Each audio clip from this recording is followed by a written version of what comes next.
Introducing.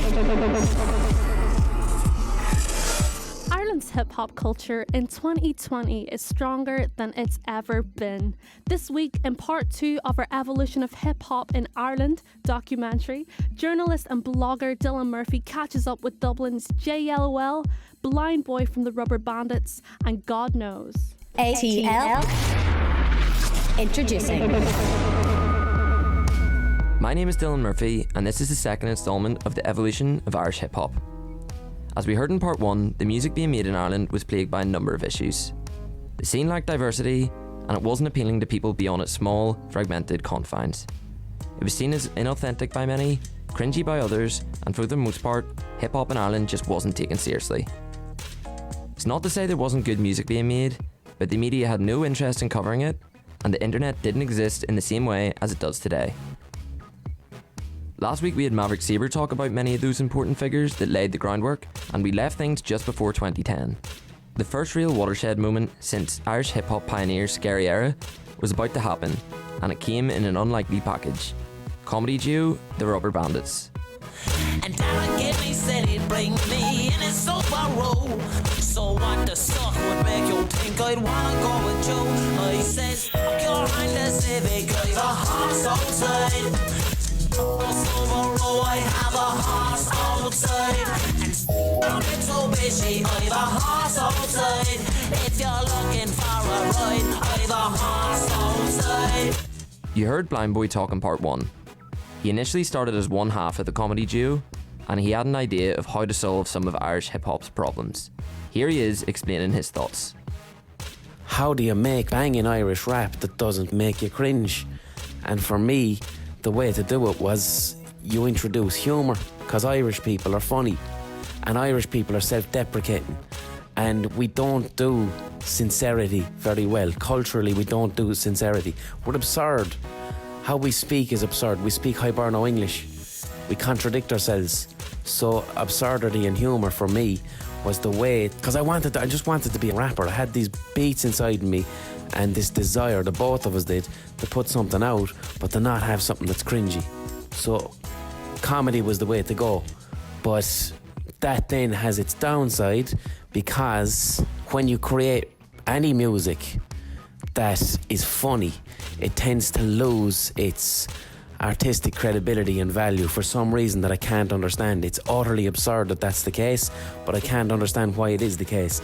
So when we did start coming out with our hip-hop, we were getting far more views than any other Irish hip-hop act. We were selling out, but we weren't taken seriously because the songs had humour in them, because the songs had comedy in them. You wanna know Silla? I'm gonna take you out to Mullingar. So that was Blind Boy from the Rubber Bandits. And whether they ensured Irish hip-hop was taken more seriously is up for debate. However, they undoubtedly opened it to a wider audience than ever before. Their track, Horse Outside, narrowly lost out to Matt Cardle for Christmas #1 in 2010 and racked up millions of views on YouTube. When we collide, we come together.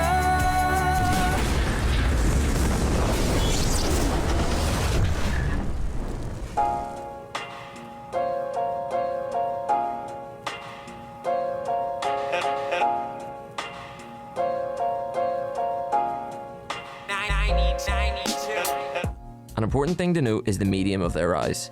YouTube and the emergence of the internet was about to grant artists more freedom and access to an audience that wasn't available to those before them.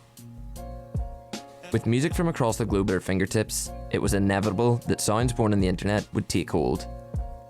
One artist making such music was Reggie Snow. Born to a Nigerian father and Jamaican-Irish mother, Reggie Snow was a product of the Celtic Tiger boom that attracted so many families to Ireland. The year of 92, 93. This little boy Reggie, the birds and the bees. 3 was the age, I read it from the page. Confusion occurred, and daddy got rage. Back in 92, Dr. Dre came. The chronic in my room, daddy would play. I started making raps around 98. When Big L died, the Lord give and takes away. 'The greatest of the greatest, the worst of the worst.' We can hear about his impact from District Magazine Deputy Editor Hannah O'Connell. I think Reggie Snow had a huge impact because he went over and broke the States. I think his debut album coming out last year was massive for everyone. I think a lot of people looked to Reggie. I think he gave a lot of people confidence. Like, he's from Drumcondra, like he's just a normal guy.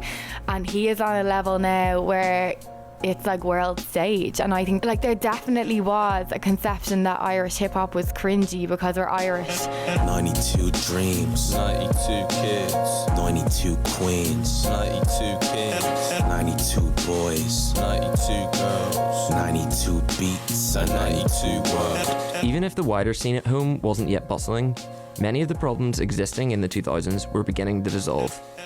The emergence of the internet allowed people to share their work with the world from the comfort of their own bedrooms, and acts like Lethal Dialect, G.I., Costello and the Animators now sat alongside Reggie Snow and the Rubber Bandits, illustrating that there was more than one demographic and sound that existed.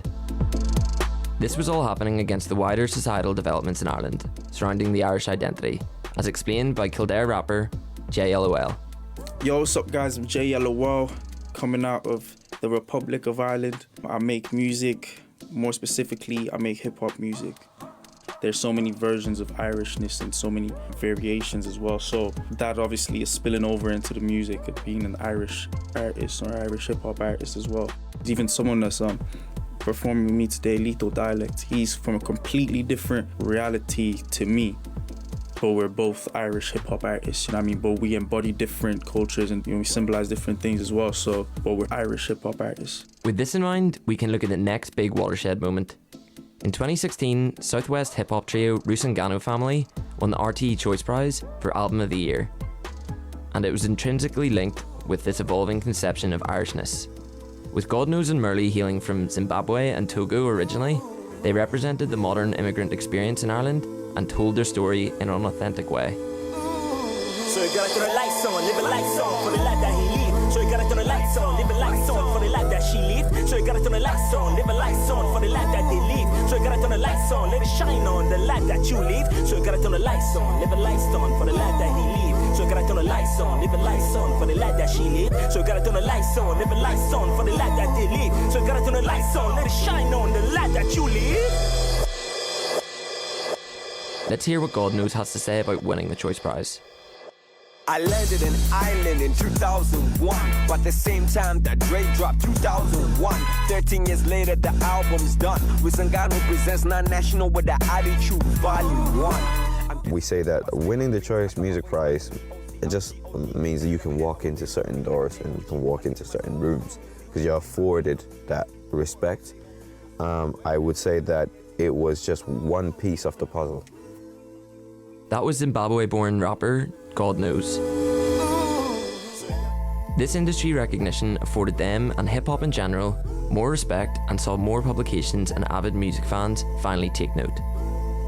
After this, things moved quickly, with Dublin group Hair Squad having Grammy-nominated American rapper Goldlink jump on a remix of their track Hairside Story, with the track now sitting on 63 million plays on Spotify. The sun don't shine on the west side. You know I sit and drink it like your side. Baby, I'm down for you.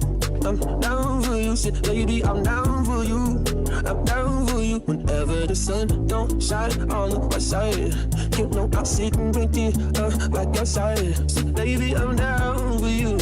Down for you. I'm down for you. Down for you. Down for you. An artist with a different sound emerged in the shape of Dublin rapper Kojak.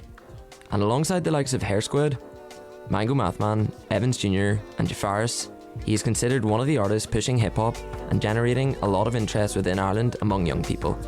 Just listen what Kelly Doherty has to say about him.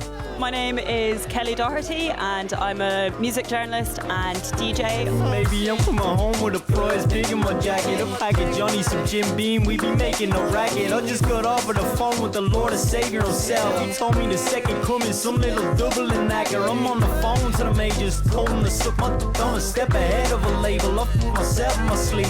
Play this for your granny or play this for your mommy or somebody with some money. I'm sick of shopping and personality, sick of playing for beans, sick of paying for clothes. So I made a couple t-shirts and sold them off at the shows. Sick of being so humble, sick of being the best. I'm sick of being a beacon, I'm burning up in the stress. Sick of the people talking, sick of the people guessing. I'm sick to the point of putting my hands in a Smith & Wesson. So to answer all your questions, don't you worry about my health, I'm great. I just got sick of saying it to myself.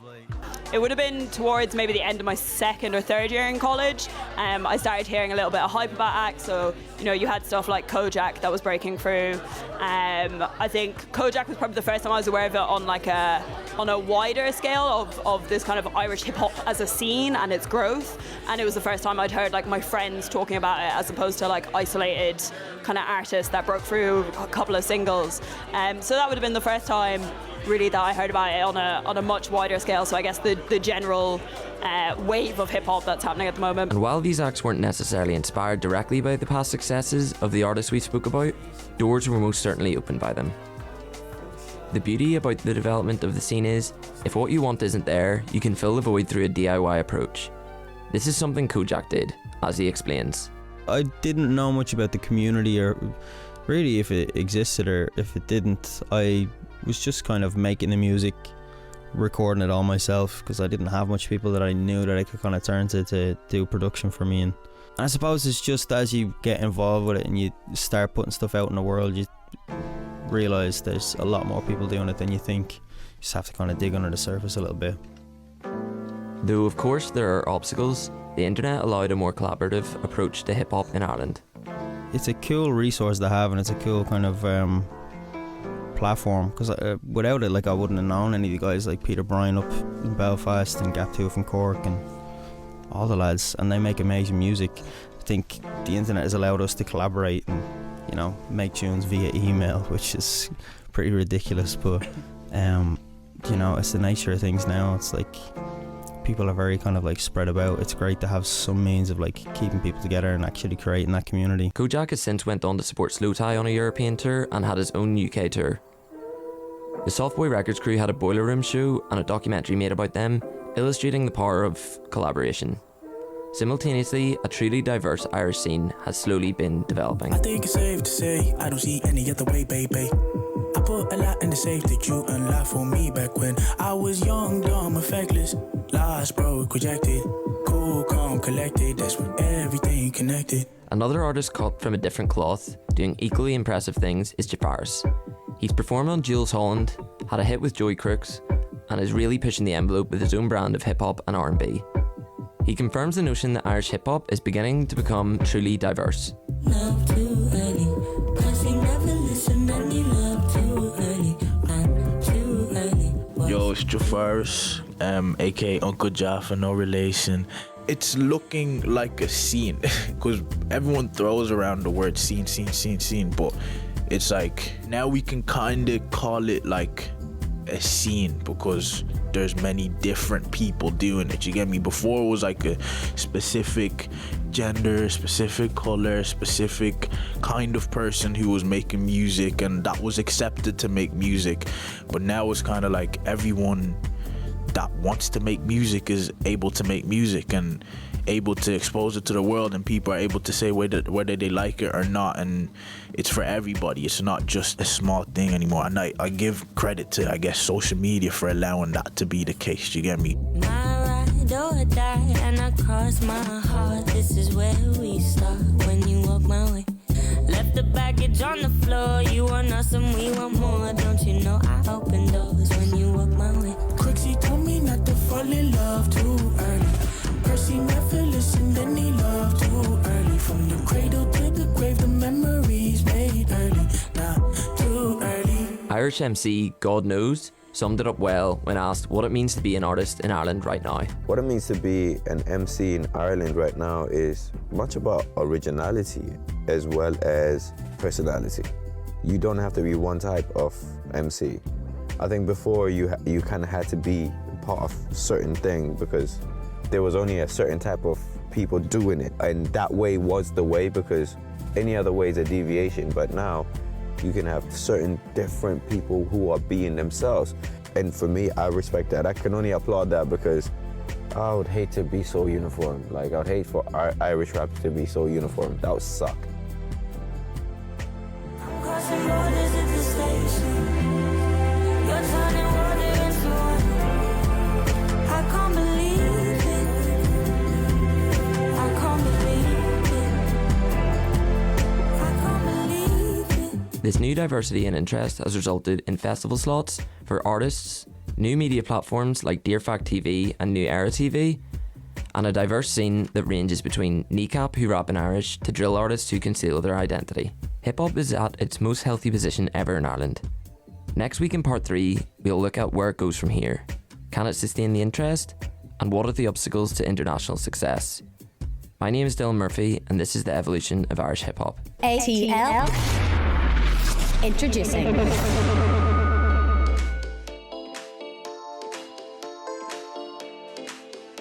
Thanks, Dylan. You'll be able to hear part 3 on next week's show, and if you missed part 1, you can listen to it on our website, bbc.co.uk/ATL.